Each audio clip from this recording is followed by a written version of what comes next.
Hello Tubesters, it's Gav and welcome to another one of my videos. First of all, before I go into the question that Paul had asked, I just want to thank you all for who left a comment on Jason's question. I'll say it's not, it's actually easier to say, now I'm saying it a lot, but it's not always easy to listen to. So thank you very much if you did put a comment or like or whatever. I really do appreciate it. As I say, there's a lot of kind people out there, and it showed, so thank you very much. Now getting on to a less, I don't want to say bleak topic, but yeah, another topic. There's two questions that popped up more or less at the same time. I don't normally do a lot of them. Oh, I can hear the post arriving, eBay's. Got to stop pressing that buy button, especially when I'm low on funds. I can't even remember what was coming through the post, but it sounded good. Paul had asked, does the hobby feel like work sometimes? Well, first of all, my main hobby always has been figure painting, and as he stretches out for some figures, because I've got a lot on the bench at the moment. This is a 28mm plastic Bavarian, and this is a metal 28mm, Napoleonic Bavarian, if you're not into your figures or history. And this is a French infantryman from the War of the Spanish Succession, which when I finally get them based, because they're not far off now, the rest of it, I've got some faces to do and they'll be done. Oh, and finish the drums off. Anyway, you don't really need to know that, but that has always been my hobby. Like everybody, alright, sorry, no, not everybody, but I, like a lot of us, I stopped modelling when I was about, modelling with his face, I stopped modelling when I was 18, roughly. I did buy a couple of kits. When I was in the army, we were serving in Northern Ireland, and we would often be taken around by a Wessex helicopter, not always, sometimes Pumas, moved as a company in Chinooks and whatever, and obviously the Lynx. Never did get to go in the Lynx in the end. It's the only one of that period I never actually flew in. Flew in the Gazelle once. I'm diverging again, aren't I? Going off on these tangents. But I did actually go out and buy a 1 in 72 Airfix kit. It was a search and rescue one, but I didn't really have much of a Scooby in those days, and I built that. It wasn't particularly great, it was all brush painted and whatever, I didn't have airbrush then. And I also built an ME109G for no other reason that I was reading a book on Romanian ME109Gs towards the end of the war, and I thought I'd do that. But then I stopped, but I would always, and up to, by the time I was say 16, I was painting figures as well. I was getting the war game magazines from literally, probably even earlier than that probably, but like from I'd say probably about 83 or something, I was getting war game magazines. And you know what it's like, they put all the, obviously painting styles change, but the way they put them, and also now they put like computerized musket smoke off muskets and all other stuff. I haven't bought one for years, and it's not so much I've fallen out with love with them, I just don't have the money to keep buying them. I'd much prefer to buy the money that I spend on things like that, I prefer to spend on figures or kits or whatever. So and that includes modelling magazines. They're very nice. I will get the occasional book, but I tend to, unless I really want the book, I will tend to buy it off eBay, one of the older ones cheap, if that makes sense, like 3 or 4 quid. Anyway, so I stopped modelling and didn't take it up again till I'd been on YouTube probably, I don't know how long I've been on here for now, 10 years more, and I think into about the 5th year, something like that, I started with that Starfighter, because the F-104 Starfighter is my favourite jet aircraft, post-war aircraft, and I did a little 1 in 72 scale F-104 Starfighter, and as usual, Gav, everything fell to pieces. I've got it in a box in that cupboard, because I said when I felt comfortable with myself I would build the same kit again and see, you know, because they're not expensive, they're old kits, and I would put them both side by side and see if I could have, you know, if I've got better. We all know the answer to that question, don't we? But that isn't the question I'm supposed to be answering. Anyway, what I'm trying to say is, so I was a tree surgeon, arborist, because I was an arborist towards the end, because I got all the fancy exams to prove it. And the only exams I ever passed in my life. And that took some hard work, believe me. Which probably said I wasn't working hard enough before. But again, memory retention and everything, gets bad. So I'll also blame that. But anyway, Mark, I've got all of us that do hard graft manual work, hard graft over here, hard work. Your body starts disintegrating, and mine did. Just joint wear and tear. When you're up a tree and you're mauling ropes around, moving. So I've got such an international sub base. I have to sometimes, I'll say British type words and forget that they probably don't mean anything to other people. So yeah, if you hear us say mauling, M-A-U-L, it's not so much, well, it can mean lots of things. It can mean like you can be mauled by a bear. We don't have any bears over here. But in this case, it just means pushing and pulling stuff around. Hard work. And so obviously all my joints just fell apart, and only about a year before the head fell apart. Double whammy. So I thought I'd watched some. I always thought, I hadn't been on YouTube, and I always thought YouTube was a place that was just for prank videos, and so I honestly did. I'm not a computer guy. I didn't go near the computers really. We had one, but I used to play war games on them and stuff. I didn't really ever think about YouTube and that. And I just happened to put it on for some reason, and and then I thought, I wonder if they do painting soldiers then. And of course, there's a whole world out there, same as the modelling. But I just didn't know it existed on YouTube. And I saw these guys doing it for a living, and I thought, well, I'll give it a go. And it's never taken off. As I say, all the guys, there will be some guys out there that have the magic elixir that they can make it work for them. My major problem, again, going back to the other video, is I've got these head problems, and what most of the guys want is commission work, because you can paint soldiers, same as model making commissions. Somebody says to you, Gavin, I've got this regiment of French Napoleon infantry I need painting. How much? Blah blah. How do I go about it? And I tell them, and nobody. A couple of people maybe have put me under massive pressure because I always say, and this is again horrible things I have to keep going out with, but I put it down in black and white. I have mental health problems.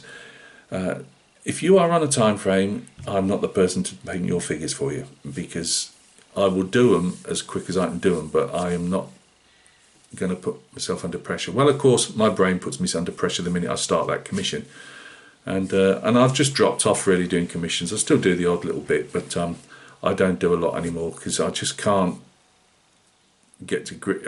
I mean, everybody gets them done and they get them painted, and I do them as quick as I can, but it really takes a toll on my head.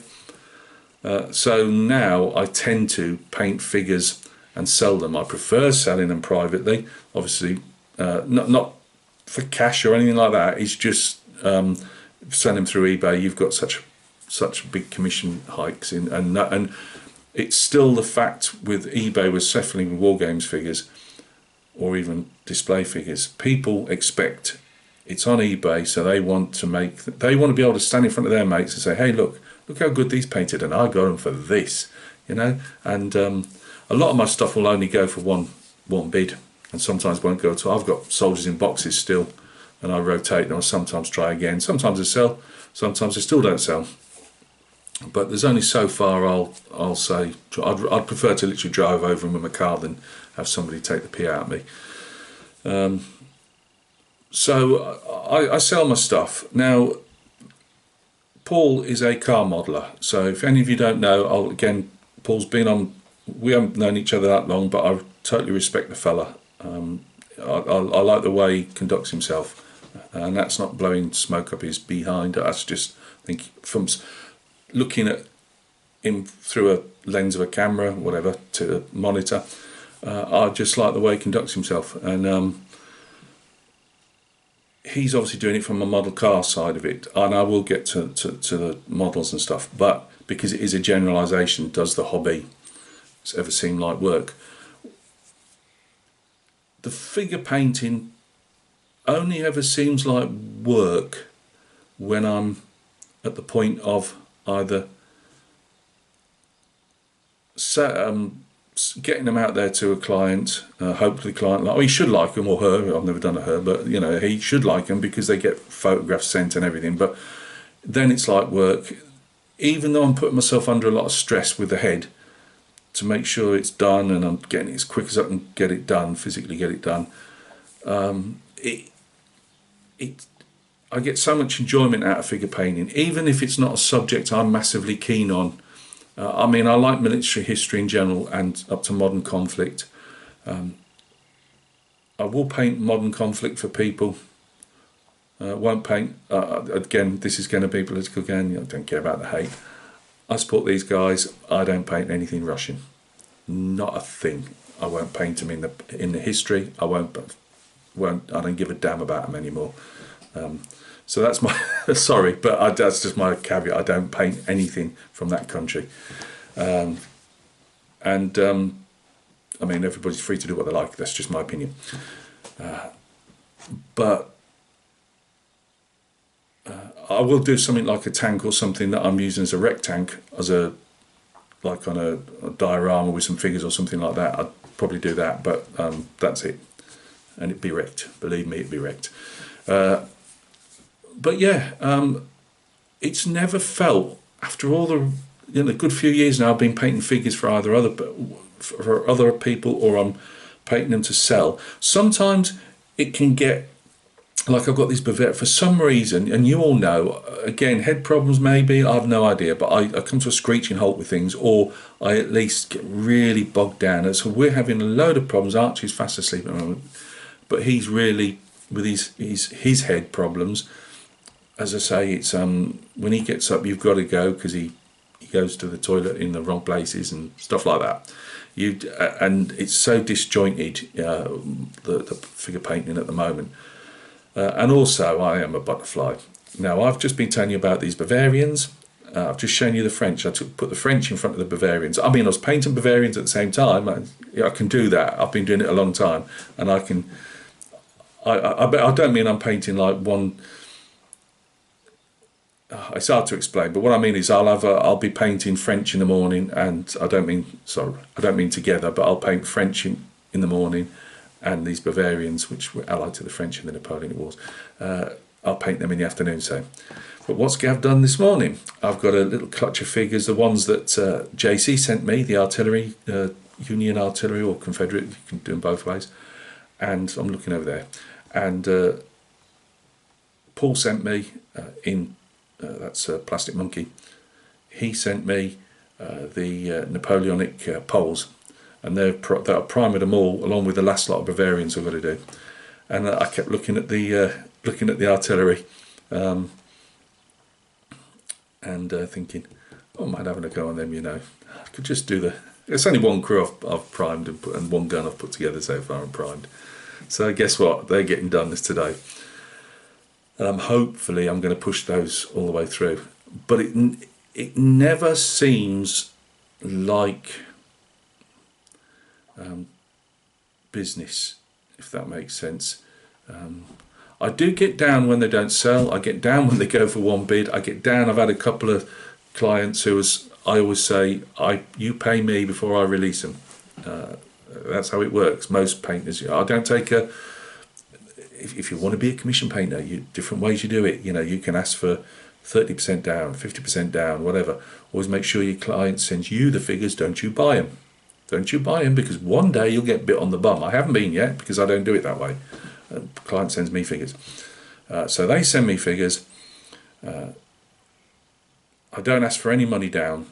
Now, for a person that paints a long time, it takes a long time to paint, that can be hard.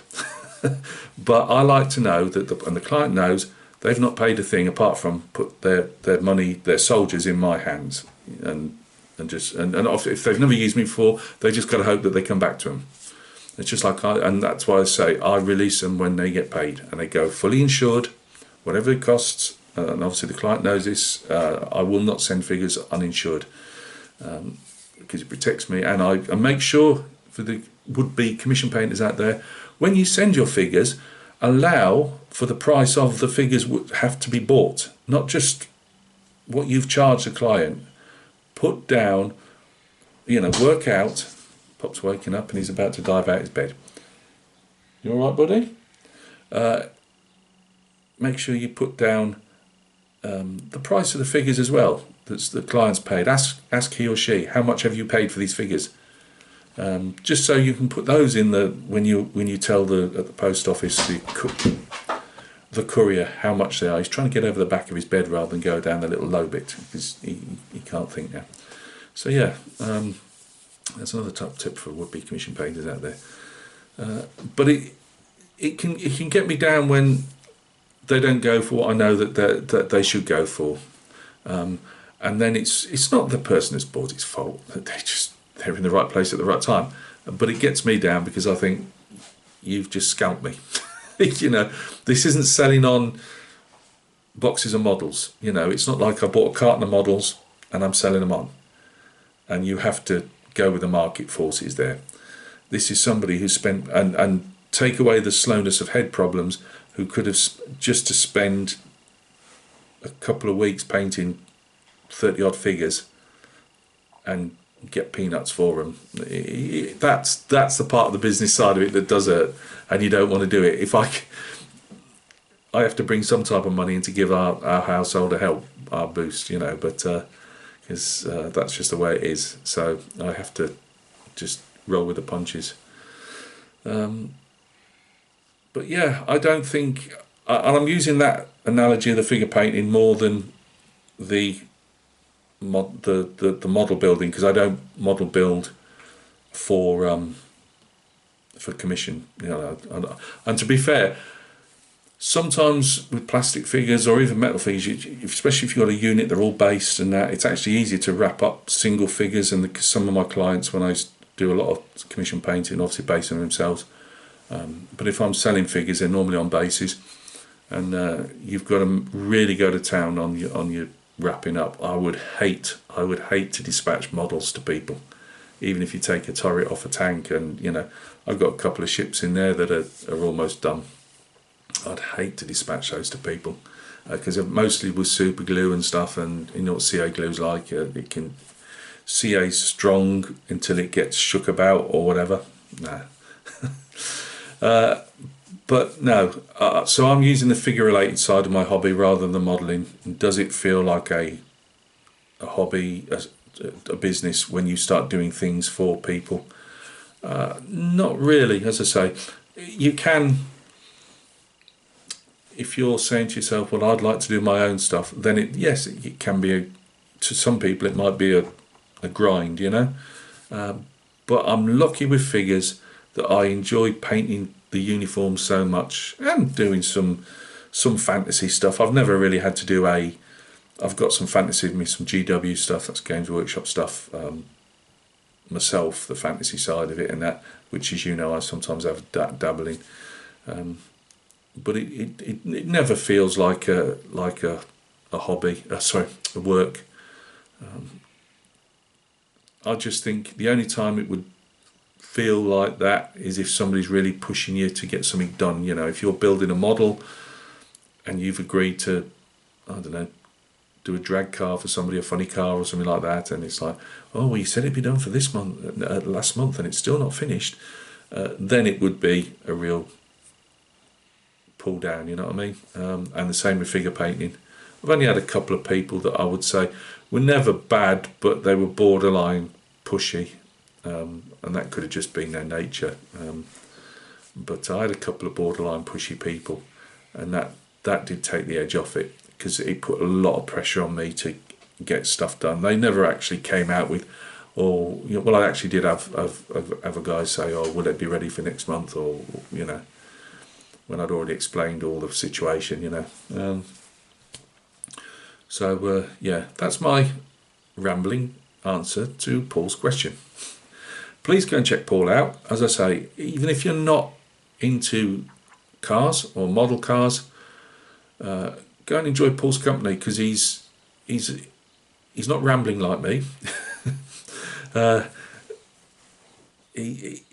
He's just, as I say, I think as a YouTuber he conducts himself really well. I've got a lot of time for the fella.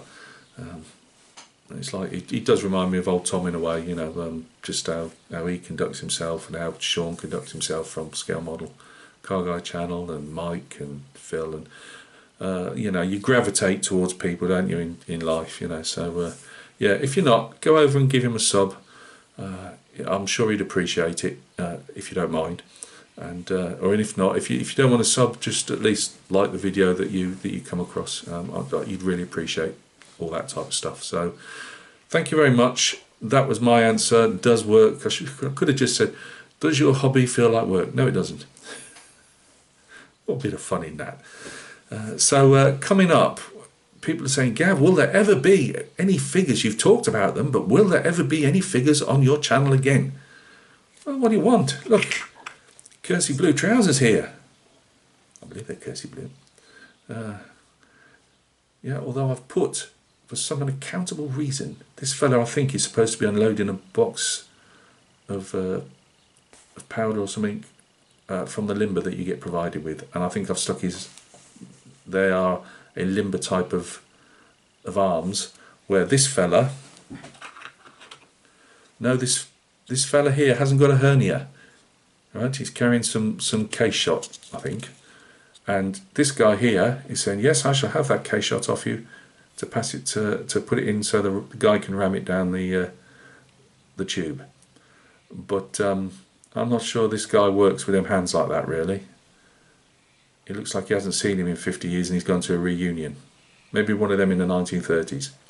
Oh well, we'll get round it. And also, for some reason, these don't fit on the base. Now I'm not sure. It might be that the Perrys. I don't use Perry bases really, and it might be a case that the base, the four bases, is only really there for the artillery piece, and then these guys just go loose around it. That might be it. I don't know, but I've got a feeling I'm going to have to stick them on MDF bases. A lot of us, if you don't know, if you're into other things, MDF bases is what you see there. It's like obviously the wood that you see a lot of us figure painters, if you're doing wargaming type stuff, stick them down. The Perrys give you plastic bases with the figures. But yeah, so we've got, anyway, we might have some of those fellas up, if you never know. I'm talking about being a slow painter, but maybe, just maybe, I can just like them old Spice. You remember that Old Spice commercial? I can't even remember the tune now, but he's going in that big tube of a wave. We don't get many waves like this here in the centre of the UK, but you know, maybe I'll be like that, straight down. As you talk, Gav, quicker these figures are going to get painted. And that's it. So we got those. I've been promising Bavarians for so long, but the problem is, every time I promise them Bavarians, somebody ends up sneaking in front of them. But they're not far now. They've got to be. I've got to get those. I've got about 14 on the bench at the moment that are more or less painted. Apart from a couple, just need to clear up, and they've got to go in my that box behind the flag up there. It's where I keep all my waiting to be based figures. It's quite jam packed, and we can get on to other stuff. I was going to show you Phil R's 54mm French Napoleon officer painted, but I don't want to do that until I have finally finished the base, and I've still got the sword and the shabriquet things. Anyway, I've got still that to paint in non-metallic yet, so that'll take me a bit. That's it for now, I believe. I was working on the Beetle most of yesterday. There has been progress, not as much as I'd hoped, but we're finally over the hump of the Beetle and that Beetle shape, because it took ages to put them doors. I did such a bad job cutting everything, and I've got the same job now with the bonnet, and I'm having to reshape that to get it to fit and stuff, but you don't really need to know that. But yeah, that's going to get done. yeah. There's a couple of other things. There will be a video coming up tomorrow of some description because I've got the house to myself all day. So I might actually even do 2 videos just so I can see. The problem I have is we've got such poor internet now. Well, we've had poor switch to BT and it's been from Shell, and Shell Energy, well, not Energy, Shell broadband, and that was diabolical. And this is just as bad. In the interests of fairness, it's diabolical. Thank you, BT. We literally can't. My wife can't be on her computer and she has to be on all these Zoom calls, and it just, if I try and load a video, hers just dies, and vice versa. So it's been a bit of a bind trying to get everything, getting videos out, and also obviously she's yammering away on these calls. She can't shut the door because Archer's got a bed in there as well, and he trundles between both. It's been a bit frantic and even on a weekend, because my wife's doing all the cleaning and all this type of stuff, and just playing with Art. Well, Archer can't play anymore, but all the noise, you just can't do videos. So I'm having to do them either very late at night or she's out this afternoon, so get this one up. So look after yourselves. I will put Ramble on this, a rambling answer, because it's all around the shop, in it. Oh, the classic British saying. So look after yourselves.